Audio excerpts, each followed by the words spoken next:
Hola hermanos, bendiciones. En este video vamos a estar estudiando el Salmo capítulo 132.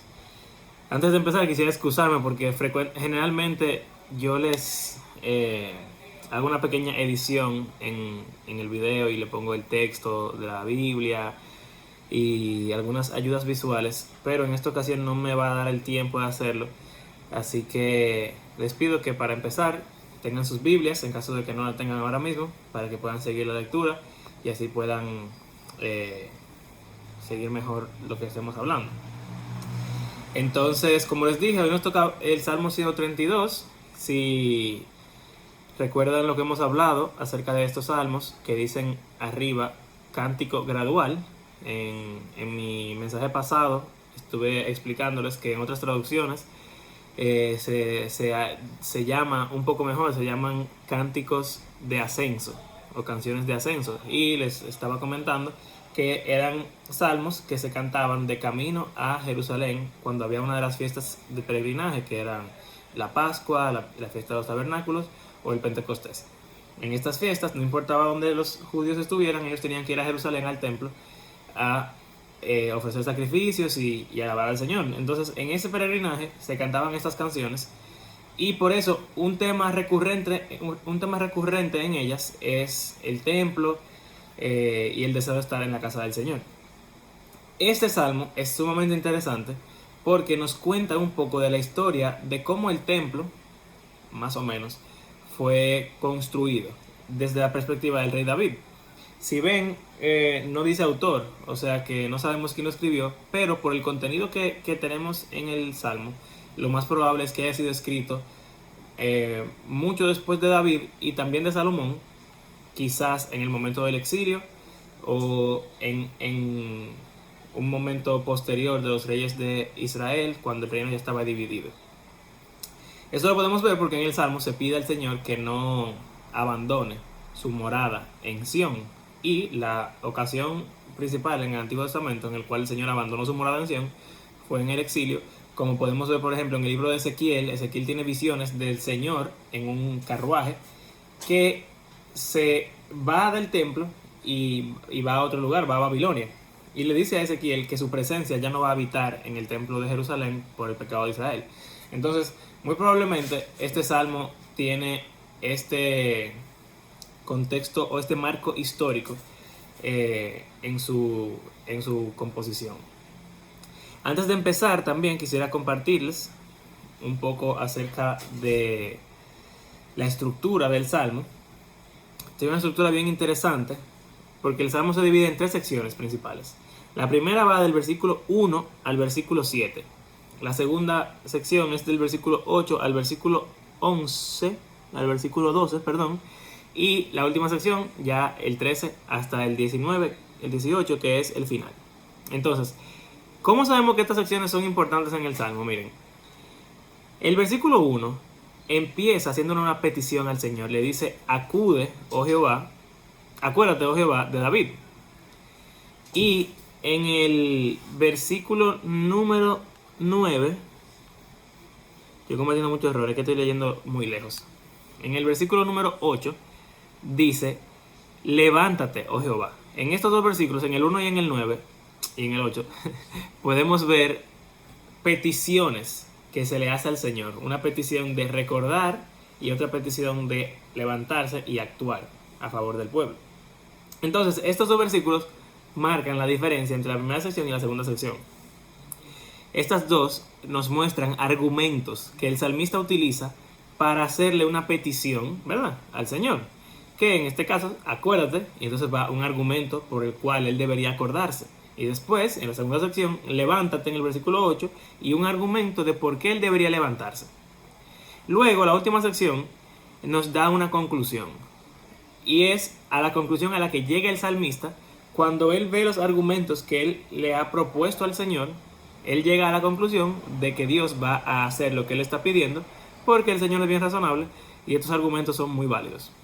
Entonces, sin más, vamos a orar, que no hemos orado para iniciar este estudio, y que el Señor nos bendiga. Padre amado, te damos las gracias porque podemos compartir tu palabra en en este medio. Te pedimos que podamos ser edificados por ella, Señor, que esto pueda ser un estudio bueno para nosotros, Señor, que aprendamos de ti, de tu palabra, que podamos aplicarlo a nuestras vidas, Señor. Perdona mis pecados, Padre, y ayúdame a hablar con tu verdad, Señor, y con destreza para poder compartir tu palabra, Señor, en el nombre de Jesús. Amén. Muy bien, entonces vamos a leer el Salmo para luego ir puntualizando algunas cosas en algunos versículos importantes y entonces ya llegar a la conclusión. Dice así el Salmo 132, versículo 1. Acuérdate, oh Jehová, de David y de toda su aflicción, de cómo juró a Jehová y prometió al fuerte de Jacob: no entraré en la morada de mi casa, ni subiré sobre el lecho de mi estrado, no daré sueño a mis ojos, ni a mis párpados adormecimiento, hasta que haya lugar para Jehová, morada para el fuerte de Jacob. He aquí, en Efrata lo oímos, lo hallamos en los campos del bosque. Entraremos en su tabernáculo, nos postraremos ante el estrado de sus pies. Levántate, oh Jehová, al lugar de tu reposo, tú y el arca de tu poder. Tus sacerdotes se vistan de justicia y se regocijen tus santos. Por amor de David tu siervo, no vuelvas a tu ungido el rostro. En verdad, juró Jehová a David, y no se retractará de ello. De tu descendencia pondré sobre tu trono. Si tus hijos guardaren mi pacto y mi testimonio que yo les enseñaré, sus hijos también se sentarán sobre tu trono para siempre. Porque Jehová ha elegido a Sión, la quiso por habitación para sí. Este es para siempre el lugar de mi reposo. Aquí habitaré porque la he querido. Bendeciré abundantemente su provisión. A sus pobres saciaré de pan. Asimismo vestiré de salvación a los sacerdotes, y sus santos darán voces de júbilo. Allí haré retoñar el poder de David. He dispuesto lámpara a mi ungido.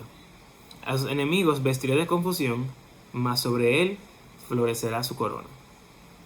Entonces podemos ver, como les dije, las dos secciones principales están separadas por una petición que se le hace al Señor. Entonces, en la primera petición se le pide: acuérdate, oh Jehová, de David y de toda su aflicción. El primer argumento tiene que ver con cómo David se condujo en todo el proceso de, no específicamente la construcción del templo, porque recordemos que David no construyó el templo, más bien lo hizo su hijo Salomón, pero sí de cómo David tuvo un papel protagónico en la recuperación del arca del pacto que había sido perdida. Si leemos en el libro de Samuel al principio, capítulo 3, capítulo 4, vamos a darnos cuenta que el arca del pacto se perdió. Los filisteos la robaron como botín de guerra en una de las luchas que tuvieron con el pueblo de Israel. Y por mucho tiempo durante el reinado del rey Saúl, o sea, desde el principio del reinado del rey de Saúl hasta el final, y hasta parte del reinado de David, el arca del pacto no estaba en Israel. Por un tiempo estuvo en Filistea, y ahí hizo muchos estragos en el templo al dios Dagón y también en la salud de los filisteos. Y luego fue devuelta por los filisteos porque tenían miedo, y entonces la llevaron otra vez a Israel, pero estuvo siempre en las ciudades del borde de Israel, porque los israelitas también le tenían miedo al arca del pacto. O sea, el que la tocaba se moría, mucha gente tenía enfermedades por estar con ella. Resulta que el arca del pacto terminó estando en este pueblo llamado Kiriat Jearim, y duró años y años y años ahí, hasta el punto en que los israelitas ya ni siquiera estaban seguros de en qué lugar estaba, porque había cambiado tanto de sitio que estaba perdida básicamente. Entonces, cuando David reina, recordemos que él fue el que capturó Jerusalén, que se llamaba Jebús en aquel entonces. Él la capturó, y entonces ahí fue que él decidió poner su palacio, su casa, y también el tabernáculo del Señor. Podemos ver en el libro de 2 de Samuel que él mueve el arca, la trae desde donde estaba, en Kiriat Jearim, y la lleva hasta Jerusalén. Entonces, todo esto que les acabo de comentar es lo que el salmista está intentando recrear en nosotros. Cuando dice, o bueno, en Jehová, le dice, acuérdate de David y de toda su aflicción. Y entonces empieza a contarle cómo juró a Jehová y prometió el fuerte de Jacob, no entraré en la morada de mi casa, ni subiré sobre el lecho de mi estrado, no daré sueño a mis ojos, y a mis párpados adormecimiento. O sea, no voy a descansar. Yo no voy a ir a mi casa hasta que tú no tengas casa. Yo no voy a ir a descansar hasta que tú tengas un lugar de descanso. Y como vemos después, bueno, ahí está en el versículo 5, hasta que haya lugar para Jehová, morada para el fuerte de Jacob.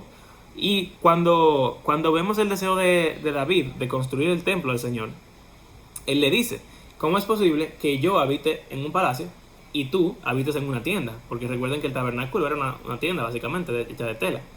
Entonces, el Señor le dice, oye, yo no te pedí una casa en ningún momento, así que realmente no me la hagas. En realidad, tu hijo es el que va a construirme el templo. Pero a fin de cuentas también Salomón lo reconoce cuando lo construye y dice, este templo no te puede contener porque tú vives en el cielo y la tierra se destraba de tus pies. O sea que a pesar de esa realidad de que el Señor no puede morar en un lugar hecho por los hombres, como sea, el Señor, vamos a decirlo así, aprecia esa intención del rey David y de hecho le promete a David en ese momento que su descendencia iba a estar por siempre en el trono de Israel, que su hijo iba a ser una casa y todo eso. Entonces, en los versículos 6 y 7 podemos ver lo que sigue. Y es cuando, ya después de David haber hecho ese pacto, vamos a decir, con el Señor, de que él no iba a descansar hasta que tuviera una casa para el Señor, entonces vemos lo que pasa. El versículo 6 es muy interesante, hermanos. Yo duré un tiempo investigándolo porque al principio no entendía lo que decía y luego de que como que entendí cuál era vamos a decir, la teoría principal de cómo se interpreta este versículo, entonces la Reina Valera tiene una traducción que lo hace un poco más difícil. Dice, he aquí en Efrata lo oímos, lo hallamos en los campos del bosque. Lo que casi yo creo que todos los comentaristas que encontré concuerdan es que la traducción correcta no debería ser lo, sino la, porque se refiere al arca del pacto. Recuerden que la presencia del Señor era representada por el arca del pacto. Entonces, David está diciendo que él quiere un lugar donde el Señor more. Ahora, el Señor, como ya hemos dicho, no puede morar en una casa. Ahora, ¿qué sí puede morar? El arca. El arca es lo que David quiere llevar al tabernáculo en Jerusalén y posteriormente lo que Salomón entra en el templo y ahí es donde el Señor habita. Recordemos en Éxodo cuando crean el tabernáculo, hacen el tabernáculo, cuando ya ponen el arca, la presencia del Señor está ahí, humo sube, fuego, ahí está el Señor. Entonces, ¿qué está pasando? Lo que está diciendo es, el arca estaba perdida. Y entonces la encontraron, miren cómo dice la segunda parte del versículo 6, si cambiamos lo por la, dice, la hallamos en los campos del bosque. La ciudad donde estaba el arca, Kiriat Jearim, significa literalmente la ciudad del bosque. Y muy probablemente está haciendo referencia a esto cuando dice que la hallaron en los campos del bosque. Ahora, la primera parte del versículo que dice, he aquí, en Efrata lo oímos, es un poco difícil. Porque como ustedes sabrán, Efrata es otro nombre que se le da a la ciudad de Belén, que es la ciudad de David, de donde él venía. Entonces, el arca estaba en Kiriat Jearim, no estaba en Belén. Cuando dice, he aquí, en Belén la oímos, o lo oímos, se está refiriendo al arca, es un poco complicado decir como que el arca estaba en Belén, porque realmente no era así. Entonces han habido muchas teorías de que no se refiere a Belén necesariamente, sino como que a una región que incluye la ciudad donde estaba el arca y otras ideas. La que a mí me pareció más convincente es decir que la noticia de que encontraron el arca y la noticia de que estaban buscando el arca fue lo que se escuchó en Belén. Como Belén es la ciudad de David y David fue el que procuró encontrar el arca, entonces tiene sentido que ese mensaje haya sido transmitido y haya llegado a Belén. Pero sin importar todo eso, el punto es que el versículo 6 nos está diciendo que ese empeño de David de darle una morada al Señor tuvo un resultado favorable. Él encontró el arca en el versículo 6 y en el versículo 7 dice, ¿qué pasa? Entraremos en su tabernáculo y nos postraremos ante el estrado de sus pies. Ahora, es un dato interesante de cómo los judíos veían el arca. Si alguna vez han visto una fotografía del arca del pacto, les invito a hacerlo si no, sabrán que es como un cofre de oro, tenía dos varas transversales por las cuales se podía cargar para llevarlo a diferentes lugares, y arriba en la tapa, que se llamaba el propiciatorio, la tapa del cofre, tenía dos querubines con las alas extendidas y se tocaban mutuamente. O sea que si esto es el arca, este es el querubín 1 y este es el querubín 2, sus alas se tocaban así. Y lo que decían los judíos es Jehová el que habita en medio de los querubines. No solamente eso, sino que se decía que el arca era el estrado de los pies del Señor. Y si pensamos en pasajes como Isaías capítulo 6 y otros pasajes en los cuales personas están en la presencia del Señor, nos daremos cuenta que el Señor, como su cuerpo, está en el cielo, sus pies están cerca de la tierra y ahí, en ese estrado de sus pies, entonces es que encontramos querubines que están alrededor del Señor. Entonces todo esto se combina para decir que el arca es el estrado de sus pies. Cuando el versículo 7 dice, entraremos en su tabernáculo, nos postraremos ante el estrado de sus pies, están diciendo exactamente que se van a postrar ante el lugar donde el arca del pacto está, que es el templo, que es el lugar donde el Señor reposa sus pies. Una explicación un poco complicada, pero lo que está pasando aquí simplemente es, la primera petición es, acuérdate de David, no abandones la promesa que tú le hiciste a David y mira todo el trabajo que tuvo que pasar para lograrlo. ¿Y cuál fue ese trabajo? Bueno, ya lo vimos. Todo eso que tuvo que pasar para que él llevara el arca desde el lugar donde estaba hasta el tabernáculo. Entonces, la segunda sección empieza con una petición en el versículo 8. Levántate, oh Jehová, al lugar de tu reposo, tú y el arca de tu poder. Ya probablemente el lugar de su reposo es el templo y no el tabernáculo, porque recuerden que este salmo probablemente fue escrito en los tiempos del reino de Israel, donde ya estaba construido el templo después de Salomón.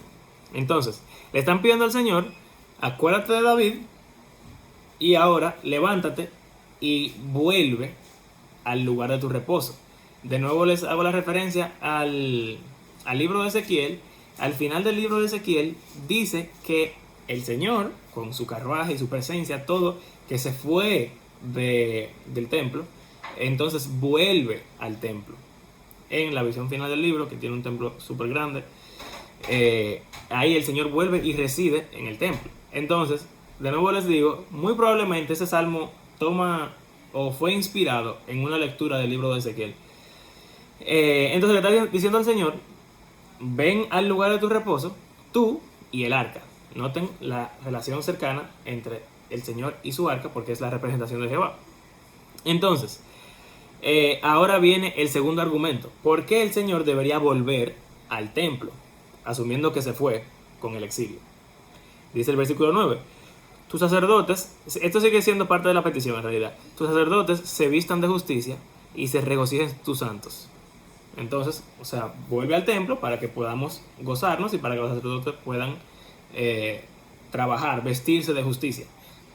Entonces, ¿cuál es la razón? En el versículo 10 lo podemos ver. Por amor de David tu siervo, no vuelvas de tu ungido el rostro. En verdad, juró Jehová a David, y no se retractará de ello. De tu descendencia pondré sobre tu trono. Si tus hijos guardaren mi pacto y mi testimonio que yo les enseñaré, sus hijos también se sentarán sobre tu trono para siempre. Entonces, ¿cuál es el segundo argumento? El primero fue, acuérdate de David. El segundo, acuérdate de tu pacto con David. No solamente lo que David hizo para que el arca estuviera en el lugar donde debía estar, sino que tú mismo, Jehová, le prometiste a David que le ibas a dar un trono, que ibas a habitar en el templo, y no solamente eso, sino que le dijiste que sus hijos iban a también reinar y que los hijos de sus hijos iban a reinar. Obviamente está la condicionante de si guardan mis testimonios. Estamos asumiendo que el pueblo de Israel se arrepintió de sus pecados que causaron el exilio, y como podemos ver en los libros de Esdras y Nehemías, ellos un poco fallido, pero intentaron reformarse y volver a ser fieles al Señor. Entonces, ¿qué está argumentando el salmista aquí?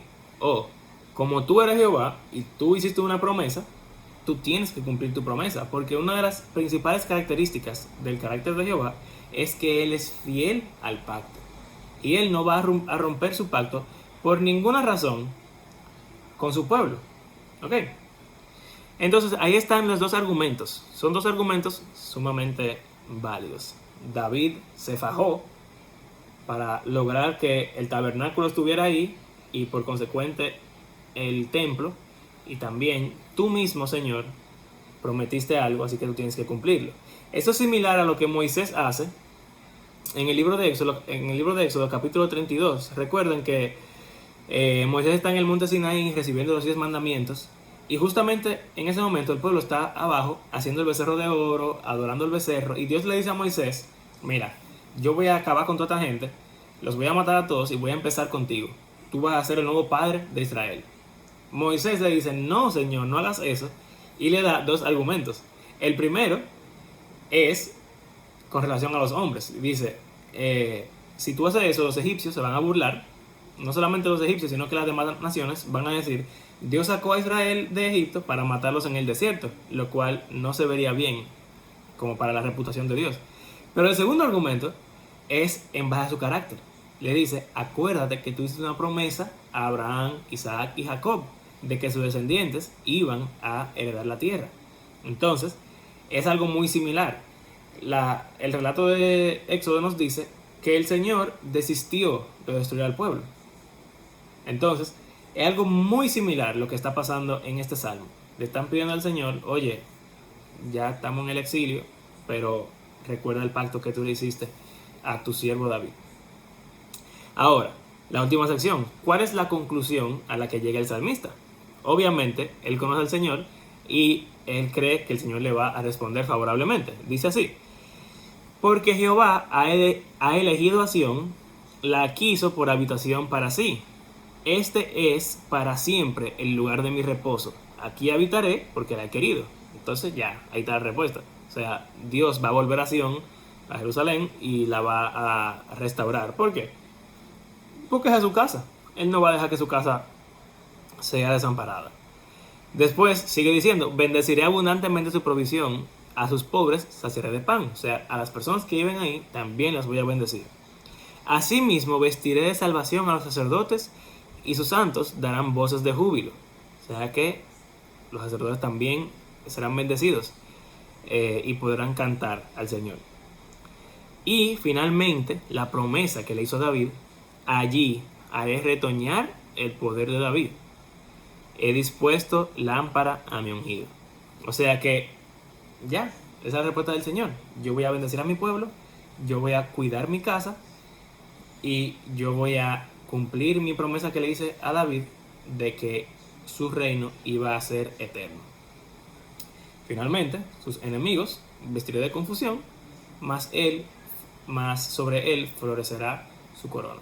O sea que esta situación que ustedes están viviendo, en la cual sus enemigos los están dominando, no va a durar para siempre.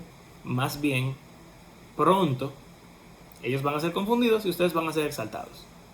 Entonces, en este salmo podemos ver dos cosas que creo que podemos imitar en nuestras vidas. La primera cosa, hermanos, tiene que ver con... Ustedes saben que los salmos son oraciones, y en cada salmo uno puede aprender algo acerca de la oración. En este caso particular, yo entiendo que lo que podemos aprender es que cuando vamos a pedirle algo al Señor, tenemos que basarnos en su carácter. O sea, tenemos que basarnos en el conocimiento que podemos adquirir del Señor en su palabra. O sea, si el salmista le hubiera pedido al Señor: Señor, no sé, yo tengo una casa en una loma en Jarabacoa, yo quiero que tú bendigas esa casa. En ningún sitio Dios hizo una promesa, un pacto eterno con su siervo David, que dice que él va a bendecir la casa del hermano tal gente en Jarabacoa. Sin embargo, él sí hizo un pacto eterno con David de que iba a bendecir su casa en Jerusalén. Entonces, muchas veces nosotros pedimos, pero con poco conocimiento del carácter del Señor, de lo que el Señor considera apropiado, de lo que el Señor considera como bueno, de lo que el Señor considera como sabio, de lo que el Señor considera como importante.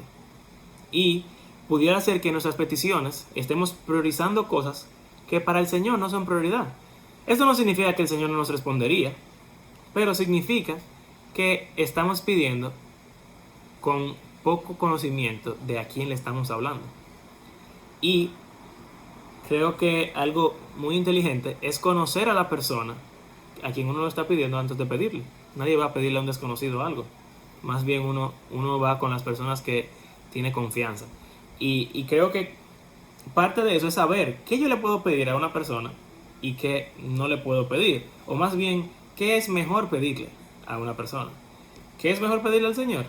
Es mejor pedirle al Señor que Él cumpla sus promesas. Es mejor pedirle al Señor que sea propicio a nosotros. Es mejor pedirle al Señor que cumpla los deseos de nuestro corazón, pero que al mismo tiempo nos ayude a desear cosas que Él aprueba, ¿verdad? Entonces, básicamente, si quisiéramos pecar y le pedimos al Señor, Señor, ayúdame a pecar, eso no va a funcionar, porque estamos pidiendo algo que va en contra de su carácter. Así que conozcamos mejor al Señor para pedirle cosas basadas en su carácter, para agradecerle por cosas basadas en su carácter, para hablar con Él en base a su carácter. El Señor es clemente y piadoso, lento para la ira, grande en misericordia y amor y fidelidad. Y esas cosas son las que están motivando esta oración del salmista. Así que esa es la primera cosa. Lo segundo, hermanos, es ese deseo que David tenía de darle una casa al Señor, de edificarle el templo al Señor. Sabemos que él no fue el que lo edificó, sin embargo, él es el que tiene el salmo, porque él fue el que tuvo la idea, él fue el que buscó los materiales, él fue el que trajo el arca, él fue el que puso el tabernáculo en Jerusalén. Y en el libro de Pedro, en el libro de segunda de Pedro, perdón, en el libro de primera de Pedro, capítulo 2, ahora sí, podemos ver, hermanos, que nosotros somos piedras en el templo del Señor. Yo lo voy a buscar aquí rápidamente para leerles una pequeña porción y ya con eso terminar. Lo que quiero que vean es cómo nosotros no tenemos templo, más bien nosotros somos el templo. Y ese deseo de construir el templo no tenemos que sacarlo a una edificación, más bien está en nuestro interior, está en la comunión que tenemos unos con otros, está en cómo tratamos a los demás. Y miren cómo dice el libro de primera de Pedro, capítulo 2, versículo 1. Desechando pues toda malicia, todo engaño, hipocresía, envidias y todas las detracciones, desead como niños recién nacidos la leche espiritual no adulterada, para que por ella crezcáis para salvación, si es que habéis gustado la benignidad del Señor. Acordaos, acercándoos a Él, piedra viva, desechada ciertamente por los hombres, mas para Dios escogida y preciosa. Vosotros también, como piedras vivas, sed edificados como casa espiritual y sacerdocio santo. Ahí hay dos palabras clave en el Salmo: sacerdotes y casa para el Señor. Nosotros somos eso ahora mismo. Para ofrecer sacrificios espirituales aceptables a Dios por medio de Jesucristo.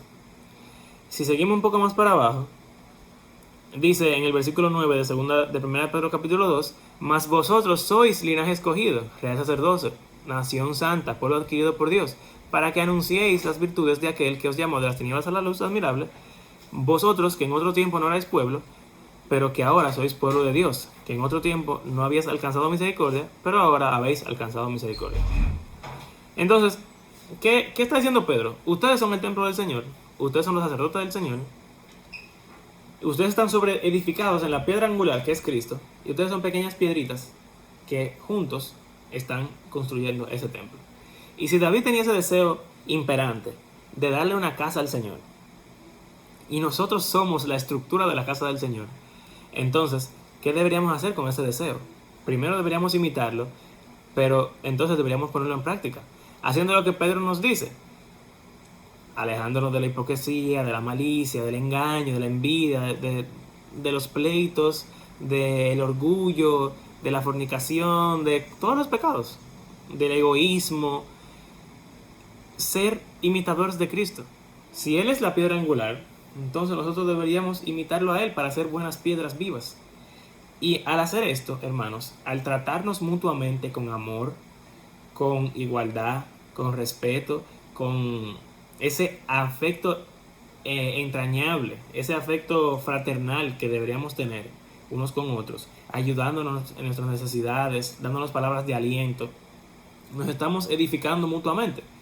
Y así también para con los demás del mundo, amándolos, ayudándolos, aconsejándolos, predicándoles el Evangelio, mostrándoles el Evangelio con nuestro testimonio. Todas esas cosas son parte de lo que podemos hacer para mostrar y para no solamente mostrar, eso es edificar el templo del Señor. Y de nuevo, si David tenía ese deseo y por eso él está siendo recordado en este salmo, entonces nosotros deberíamos también tenerlo. Recuerden que estas son las canciones del ascenso. Esto es lo que cada vez que los judíos iban al templo estaban cantando y meditando en el camino. Y nosotros no tenemos que ir al templo. Ya nosotros somos el templo. Eso nos pone una carga demasiado grande a nosotros. Pero también cada domingo vamos a la iglesia. ¿Y con qué actitud entonces estamos yendo? ¿Con qué actitud nos acercamos al Señor? ¿Con la actitud de ser su templo, la manifestación de su presencia? ¿O con otra actitud que no va acorde a lo que su palabra nos está enseñando en este día? Así que, hermanos, pedirle al Señor de acuerdo a su carácter, conocerlo y querer edificar su casa, edificándonos mutuamente con el amor de Cristo que Él nos enseñó. Porque al final de todo se reduce a eso, ¿verdad? Amar a Dios sobre todas las cosas y a nosotros, mutuamente a los demás, como si fuéramos nosotros mismos. Así que nada, que el Señor nos permita meditar en estas cosas, que nos permita meditar en su templo, en nuestra identidad como Él y en cómo podemos ser mejores representantes suyos. Vamos a orar. Señor, nuevamente te agradecemos por tu palabra y por cómo ella nos confronta, cómo ella nos alienta y cómo nos instruye. Te pedimos, Padre, que nos ayudes a hacer un buen templo tuyo, Señor, a edificarnos mutuamente. Y sabemos que esto es parte de lo que tú deseas para nosotros, Señor. Así que te lo pedimos confiadamente, sabiendo que tú nos vas a responder. Danos fe, Señor, para pedirte lo que queramos, como dice Mateo, como un padre. Ayúdanos a conocerte para saber que podemos venir ante ti confiadamente, Señor. Desbordar nuestro corazón delante de ti. Y también ayúdanos a ser sabios, Señor, con nuestras peticiones, para que, de hecho, creo que así podremos recibir más de lo que pedimos, Señor. Que estas palabras puedan quedarse en nuestros corazones, Señor, y todo esto sea para tu gloria. En el nombre de Jesús. Amén.